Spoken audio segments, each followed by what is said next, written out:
welcome to Talking Point, Episode 5. I'm Chelsea Seckora, the Creative Director for the Eau Claire Area Chamber of Commerce, and with me today is President and CEO of the Chamber, Dave Miner, and Vice President of Governmental Affairs, Scott Rogers. We are coming to you from the Wynn Technology Studio here in the Chamber office and want to recognize our media sponsor, Royal Credit Union.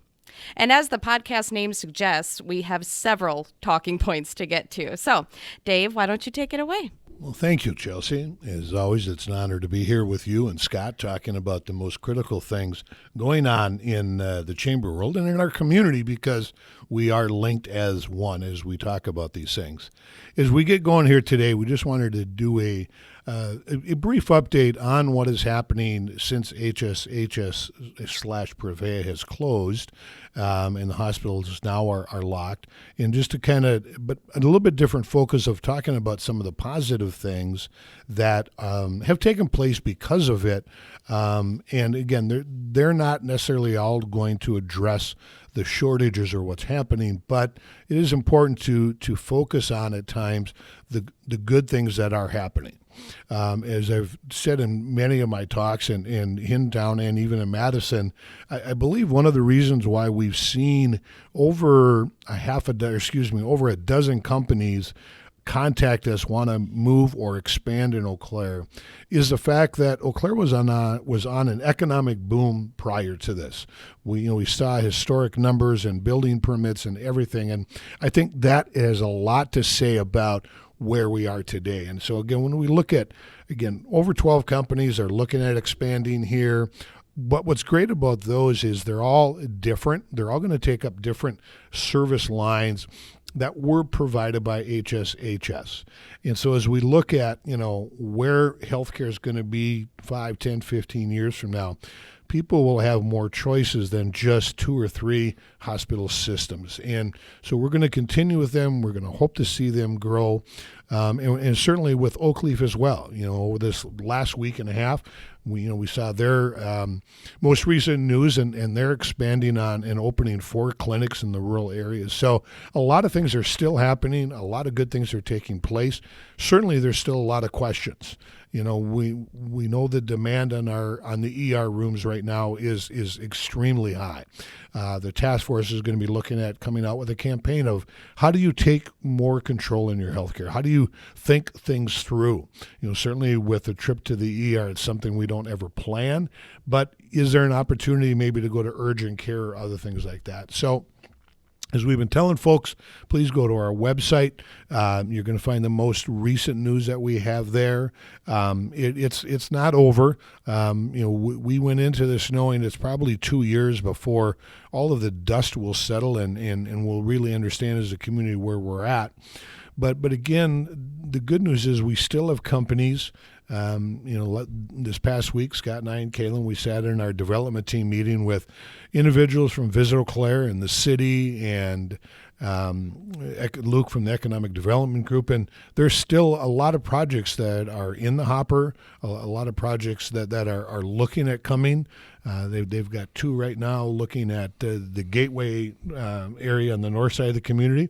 If they both come to fruition, in essence, Gateway becomes full. And so where does that expand? Again, last week we heard news from Peter Hoff and Hoff Construction of they're looking at a significant development on the south side called the Sevens.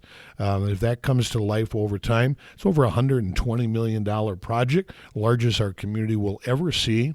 They're looking similar, and if you're from around this area, that Peter and his partners were a big influence in what took place in River Prairie and all of the development that happened there. So even though we still have some issues with our hospital, we're working on those things, there's still a lot of good things happening, and all of that is going to, when I say we're going to get through this, that's what I mean is we still have people wanting to invest from the outside. We still have people in our community that want to invest, and it's struggling, and we're going to have those times. But in the end, we are going to get through this. And for a community, what I remind people is that as a community, we have a level of collaboration, a level of togetherness that we want people to be able to give them the best that we can. And so I just remind people, as you share information, as you pass on things, please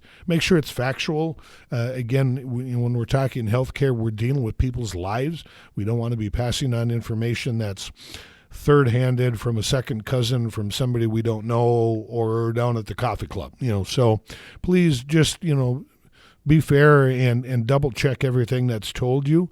I'm trying to think of the old Ronald Reagan quote: "Trust but verify."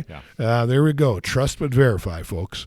So a lot of things happening now. I want to turn over to Scott a little bit, but talk about as we look at this past week, we had our spring elections here in the city, the county, the school district, and be interesting to see who all ends up where. But as we look to the fall, we know the state has new maps, new boundaries, and so we're going to talk a little bit about that, but also some of the roles that Scott and our advocacy take when we look at how to help people understand what does it mean to run a campaign, what does it mean to be a city councilor or school board. One of the things I've always come across in my life is the fact that people see a budget for an entity like that, and they see $150 million or $175 million, and they're like, well, I can get a couple of $1 million to get a project done for my pet cause. And then they get in there and they realize there's 30 different silos that this money doesn't move from left to right, and it can't. And then they get frustrated, then they're like, now what do I do? So I think we're going to talk a little bit about our candidate schools, how it helps people get better prepared to be an elected official, because I think over the last certainly 3 to 4 years, I think you'd agree, Scott, is that more and more people are realizing that the effect local government has on us is greater than we ever realized it has. Yeah, Dave, I think that's true of what we've done at the Chamber. And I've been in my job now a few years, and I think when I came on board, I probably figured most of what I'd be paying attention to is in Madison and Washington. And it does turn out that so much of what happens are those decisions in the county boardroom or at City Hall or at a school board. Certainly state is very, very important. We're very involved in that. But we probably increasingly spend our time building those relationships. And one of the reasons we're here as a chamber, being the advocate of business, is to represent the business community, but also to do things like we're doing today to provide information and education so that if you're a business person, you know that we're looking out for you, and then we're also keeping our eyes and ears open so we can let you know about things that you need to know about and get you involved. And it's kind of like we always think it'd be nice to have everything done, right? But it's like filling your car with gas or getting your laundry done. You have to do it over and over again. Yep. But as long as you're keeping your clothes clean and moving forward, we have to do those things. So elections are really important. A lot of times we're preaching that you need to pay more attention to the local elections, Correct. what we just said. Now, we're not going to have those now for a year and next spring, although, as you mentioned, something we started last year was we do now annually do a candidate school for local offices. We work actually with the Chippewa Valley Home Builders and the Realtors Association of Northwestern Wisconsin to put that together. It's nonpartisan. We don't endorse candidates. But we did actually have several people who came to the candidate school we did last fall who ran for offices this spring. And so we'll be doing that again probably in September. We'll let people know about that because you do have to plan ahead. Right. Yep. You don't, a month before the election, you don't decide you're going to run for office. Yeah. And the point I want to double check on you there, Scott, or make sure people understand, because I think it's very critical to the validity of the chamber and our reputation, all of that, is we do not endorse any candidate for any race. Our purpose really for putting this candidate school on is, to your point, of educating an individual to understand what's going to be required of me if I win.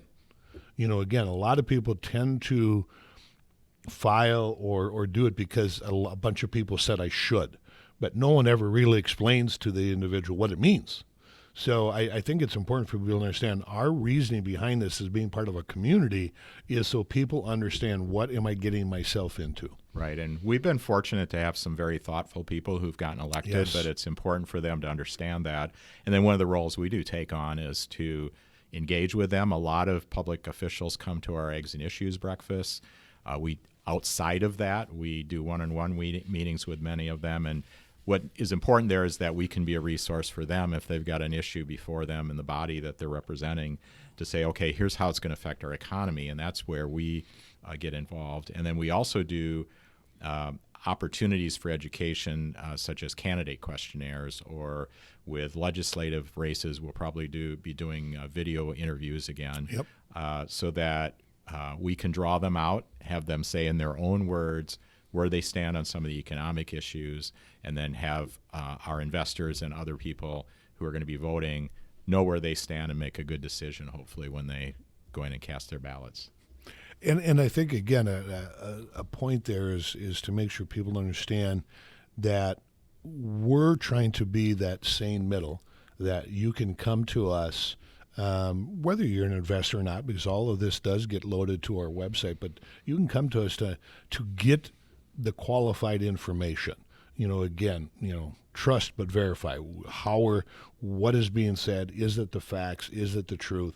Or is it a version of it? And you need to figure out how to read between that. Yeah, we're in a media environment right now where to get clicks or to get views, you have a lot of extremes and a lot of actually questionable information sometimes, or very biased. And there's no one with no bias. Correct. We fully admit that we're interested in the economy, and we're interested in a strong business climate, but at the same time, we know that makes for a strong community. And so I guess I'll put in a pitch for any investors who are listening who aren't already getting our weekly newsletter that we send out on Monday. It's called The Business Advocate. There's no extra charge for that. We do our best to give you kind of a synopsis of a few issues to pay attention to. We put article links in there. We do try to make sure the links we put in are those with the most reliable information. Again, every outlet has a little bit of a bias in every reporter, but I think we try to articulate that in a way that is balanced and gives people real information. And I think to the point of the chamber being in that middle, I have seen it, I will say, in the last couple of years, even more often than when I first arrived, of our investors, again, are looking for that unbiased information. They want to know both sides. But I've also seen it from our legislators when groups have tried to do certain things. And I thank the legislators for this, but their comment is, have you talked to the chamber first? Where are they? I'm not going to move until I know where they are. And so they see us as again, that middle ground, somebody who can be relied on to filter through the fog, or however you want to get there through your analogy. But I've seen that from more than just one side in the last few years. And I think that goes to your credit, to our Government Affairs Committee, to the work you're doing that keeps us there, because as most people know, sometimes that's not easy.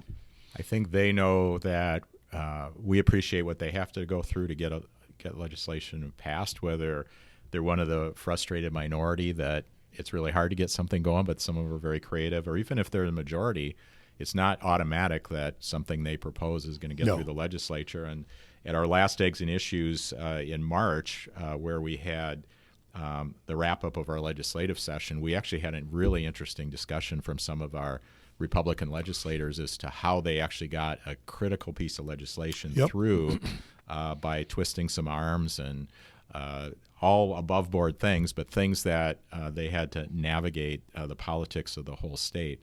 And we're going to be electing those people again this fall. And so we're talking about local, but even though November sounds like a long way away, we're actually coming upon the season where we're going to be figuring out who's going to be running and what kind of races we're going to have this fall, and even more so because the districts have changed. Well, and, again, we say, yes, local, but even if we make this leap to Madison, again, the one thing I've enjoyed of being here now going on the last 7 years is having a larger delegation, both in the Senate and the Assembly, gives us more weight. And, again, we're very fortunate to have some of our state elected, but in leadership roles, which gives us an opportunity to do things. So even though we may get frustrated in D.C. or Madison that very few people are pulling the strings, we are in a position with our delegation on both sides that when it is critical to our area, they work extremely well together. I.e. the Science Building, UWEC, and they're not afraid to cross the lines to get those things that are critical to us and bring them back to the community. Yeah, a couple examples we've had of that.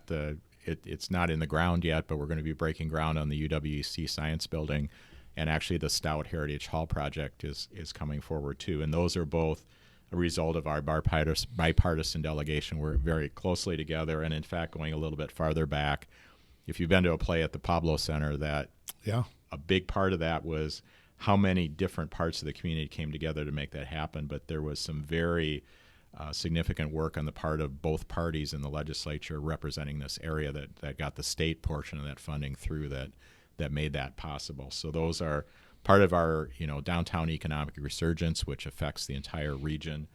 So the result of really working hard to have those relationships with legislators and helping them get things through. So let's talk a little bit about come fall. One of the things we want to make sure we spend some time here is, certainly has been in the news for the last half a dozen years or more.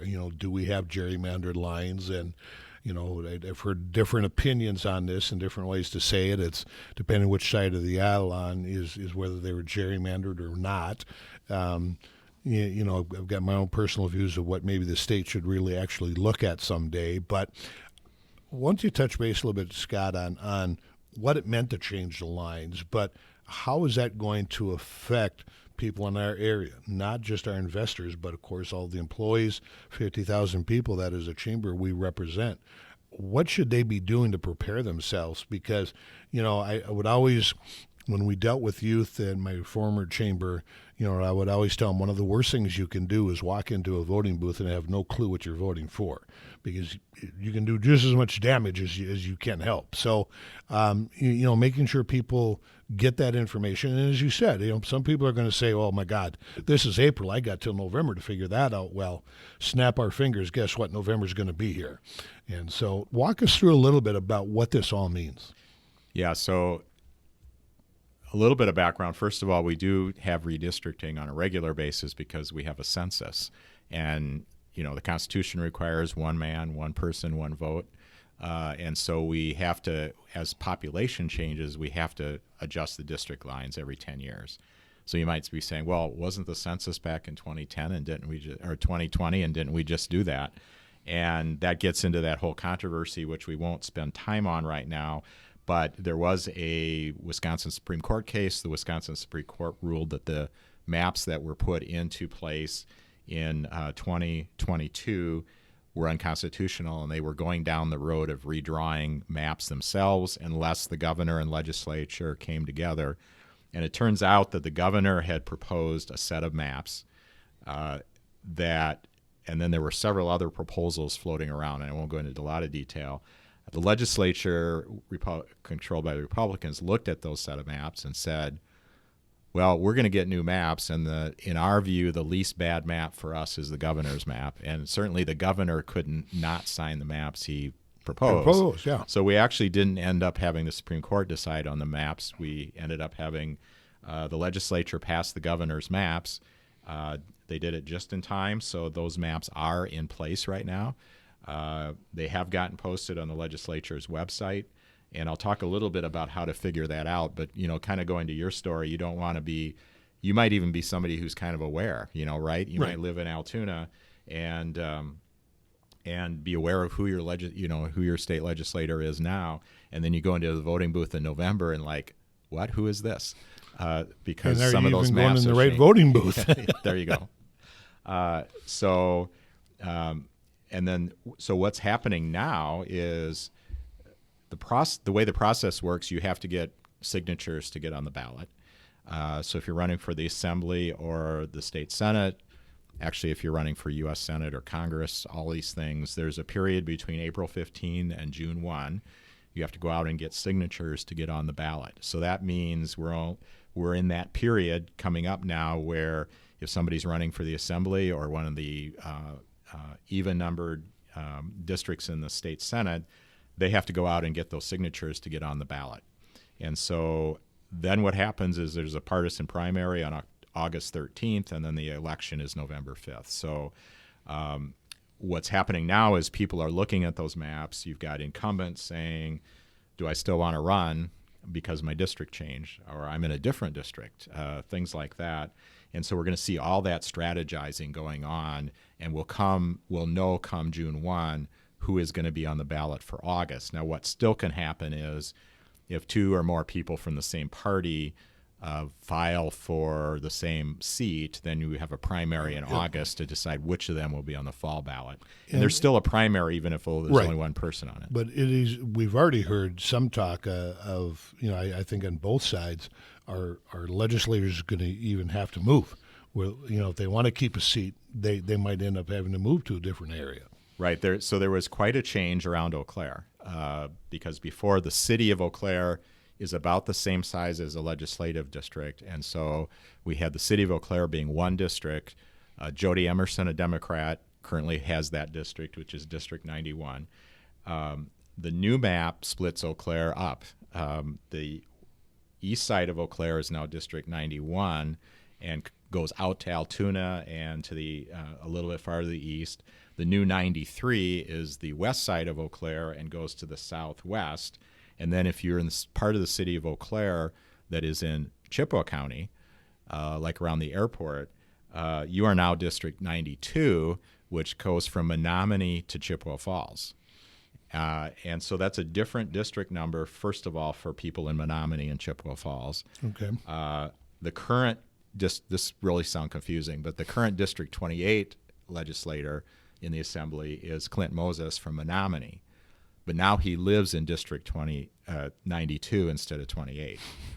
So it would be natural for him to run for re-election. But all three of those districts now, too, are much probably closer in the partisan divide, which is one of the things that people are looking at and thinking about.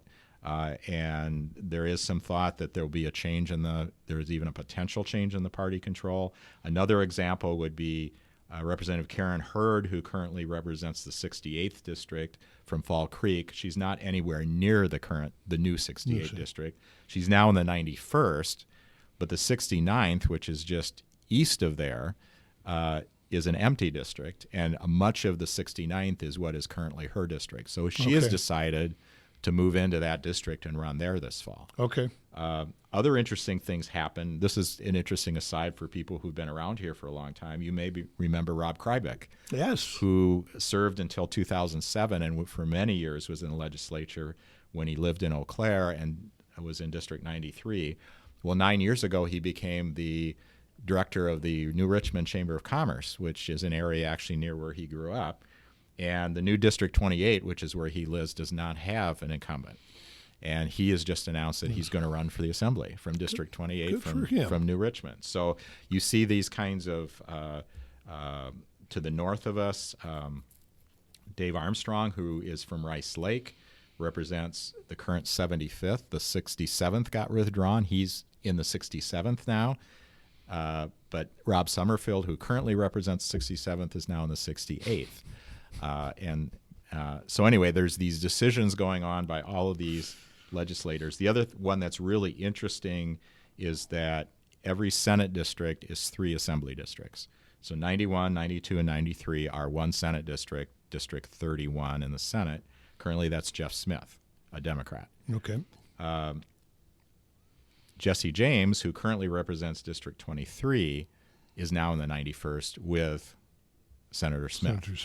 But those 2 seats are not up this year because they're odd-numbered districts. And so you have – this probably sounds clear as mud, and I'm throwing all these numbers out there. This reminds me of listening to Grandma trying to explain the family tree of the 5th cousin level. Yes. But then if you're a nerd like me, I understand all of it. But if you're confused and say, okay, what can I do about this, or how can I get my head around this, I'll Take mention Scott to lunch. Yes, there you go. I'll mention a couple things. One is if you do get the Business Advocate, we actually had an article about this in this current issue. If you aren't receiving it and you want to read up on this a little bit, and I shared some other information, if you go to the Chamber website and where it says blog, and then we have back issues of the Business Advocate there, and you can click on the current issue. The other thing you can do is you can go right to the source, and that is if you go to the Wisconsin legislature's website. Probably the easiest way to do that is Google Wisconsin Legislature and go to their website, or it's legis.wisconsin.gov. And there's a place kind of on the right-hand side that says, who is my legislator? And it'll actually take you to a map. You can check some different choices, but you definitely want to check 2024 Assembly District and 2024 Senate District. Then if you actually just click on the map where you live, it'll pull up for you who currently represents those districts and who lives in those districts now. We'll know better come June who's actually going to be running. Be in there. Because some people have decided not to run, too. Yep. So there have been several announcements. So we are going to see a pretty big change in the legislature. Even if the control doesn't change, we'll probably see a lot of new faces. Well, because what you just went through is just us. Yeah, you bet. And this little, I want to say little piece, but this is happening throughout the whole state. There are 99 assembly districts and 33 Senate districts. All 99 assembly districts will be up this fall, and half the Senate districts, or half plus one. And did I hear, is it correct, like potentially up to a third of those could be brand new seats? Quite a few of them are empty seats, and then where there's no incumbent, there are several incumbents that have been thrown together, and they're making decisions like, who are the same party. Sure. And they're making decisions like, do we want to have a party primary, or are we going to, think about doing something else? And then some of the people who've done a lot of the analysis and looked at it, what they've done is they've applied the 2022 election results to these districts. Okay. But if you remember, Governor Evers, a Democrat, was reelected, and so was Senator Johnson, a Republican. Yep. So do you take Senator Johnson's votes as a guideline, or you take Governor Evers' votes? And both of those were very close elections. And so some of the analysis we've seen, our friend John Jacobson at Reuter Ware, some of the analysis he is showing us is that if you apply Evers' numbers, you would have a very small Democratic advantage in both houses. If you apply Senator Johnson's numbers, you'd have a very small GOP advantage. You also have things like, the presidential race is going on this fall, so is U.S. Senate. So people going in to vote on those, how are they going to vote on the Assembly and the Senate? And then there's the incumbency, right.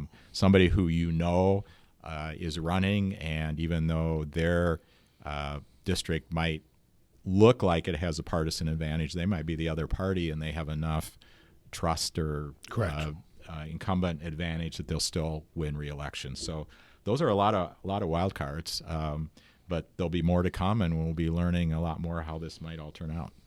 But I think to your point, there's a lot there. I think again, this is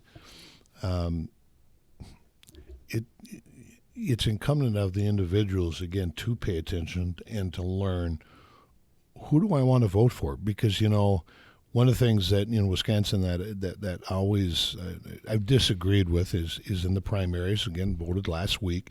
And do you want to go in there and do you want to vote for the Republican ticket or the Democratic ticket?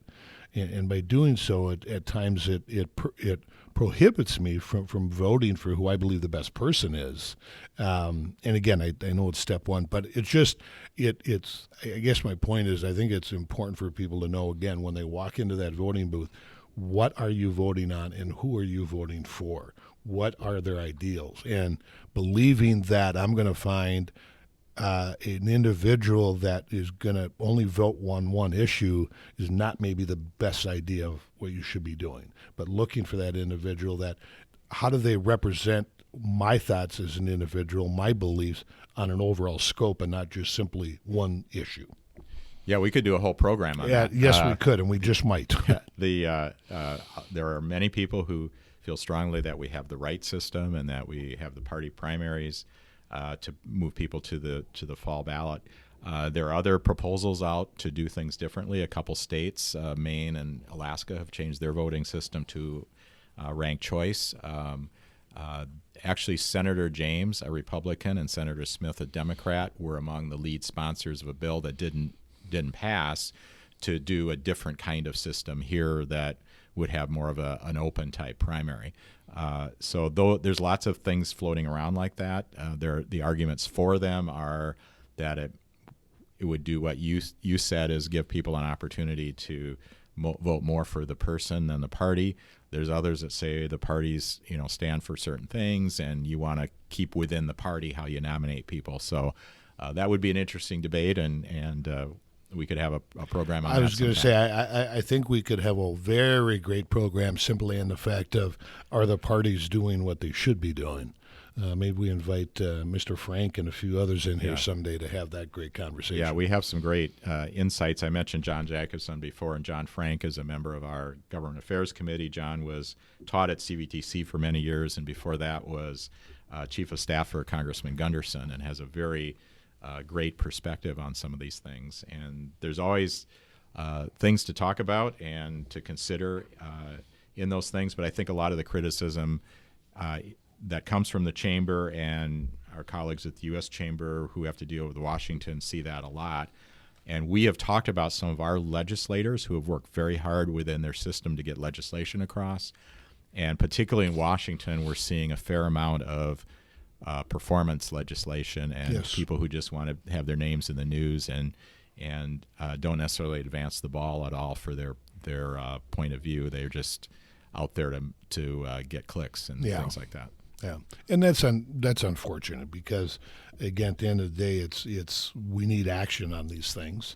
Again, if we look at one of the things that I've been mentioning from the beginning of the announcement from HSHS Prevea was, this is our Category 5 hurricane, and where is the federal government going to step in and help us? Not necessarily tell me what grants are available, but again, we send, and I'm not comparing by any stretch of the imagination, but the catastrophe with the bridge collapsing in Baltimore, probably not the same level, but still, when you look at the world stopped and everybody in D.C. is doing everything they can, that's what's happening to us. And it is a little frustrating at times that, outside of our legislators who are doing what they can, we don't seem to get a lot of play. And I think sometimes that's because we're in the Midwest and they just play it out to be, well, they'll be okay. They're strong, hardy people. Well, yeah, we are, but, we just deserve some of the same level of support. When a catastrophe to that scale hits us, we still need D.C. to step up and do something here. So I'll step down off my soapbox now. And we do, as a chamber, the other thing I'll commend to folks who are listening is that we do work really hard to represent the business community and look at the issues that affect our economy. And if you do go to our website and go to the advocacy tab, you can see how we approach advocacy, some of the things we've just talked about. And then there's also a link there to what we call the 2024 Business Issues Agenda. And what we've done is we've identified our philosophy on key things like infrastructure and education, free enterprise, what have you. And then if there is a policy position we are aware of that would help in that area, we've identified that too. And that gives us a guide. It's approved by our board, and it gives us a guide as we represent the business community. So if anyone is curious about that, it's also maybe an educational exercise to take a look at that. And something that you mentioned earlier that I think people need to understand. I want to take a second to highlight. And this just happened to me maybe a week or two ago, where somebody said, why isn't the chamber at the city to stop this or do this? And I said, well, because we started the discussion privately in a calm conversation, and actually that's why the city never acted on it. It's because we weren't thinking that was the best thing. And so again, for a lot of our listeners to understand, Scott takes a lot of time having those conversations with city councilors, the city leadership, same with the county and our legislators. But we have those conversations in advance when it's calm and when it's one-on-one where you can agree to disagree but not get overheated.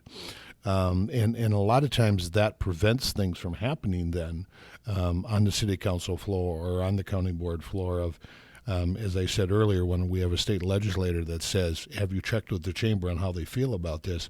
That saves all of us, from having to be in front of a camera or in the print of opposing each other. Let's figure out where that middle ground is quietly and correctly, and then it's a win for everybody versus taking sides. And we encourage our investors to do the same individually. Absolutely, because especially in the local level and even at state legislature level, it's not like trying to contact the president and see if the president will talk to you. In general, you're going to be able to reach those people, and if you are reasonable and you have a point of view you want them to hear, most of them will hear you out, and it will make a difference. We've done things like take our leadership groups to days with the city hall or young professionals and that sort of thing. I had a city official tell us once that 5 people is a mob when it comes to because they don't actually hear that much. No. Especially if you are reasonable and you're not pounding the table and are uninformed about something. Unfortunately, we get a fair amount of that where people have a strongly held opinion and it's based on incorrect or incomplete information. And so make sure you're well informed. And people are going to disagree even when they're well informed, but you're going to get a lot farther if you are calm and have a reasonable point of view. Well, I think to really emphasize that it's like if somebody were to come to you and screaming and yelling and haunting you over an issue, do you want to work with that person in the future? Probably not. But again, if we can sit down and have those conversations over a cup of coffee, calmly and collectively, then we can, even though we may still disagree at the end of that, it's more likely we're going to work together on the next issue where we do agree to get something done. But once you get into that level of yelling and screaming and all of that craziness, that just turns people off, all sides, so. Well, Scott, anything else you want to leave us with today as we kind of were a little bit all over, but yet all great stuff to talk about and to make sure our listeners and our investors are aware of what's happening. It sounds like we gave everybody a lot of homework today. Well, we did. That's okay. Every now and then you got to do homework. It's as my father and my grandfather would remind me, the world of politics is like a game. You can't sit in the middle and complain. You either get involved or you change it, and those are your two options. And certainly as we know, changing it is not easy, so that means we got to be involved. And involved as an individual, who am I voting for? What do they stand for? What are their opinions, their thoughts, all of that. So again, when you walk into that booth, you got a very clear picture of what you're doing. Right. I just encourage people to, I guess the word is pay attention. Yep. And in any way we can help, and we're always welcome to, always appreciate getting some feedback too.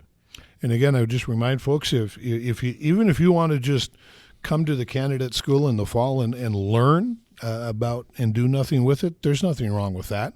Maybe you'll walk away with something that gives you a better understanding, and then be able to help, a friend or a family member maybe choose to run or not run.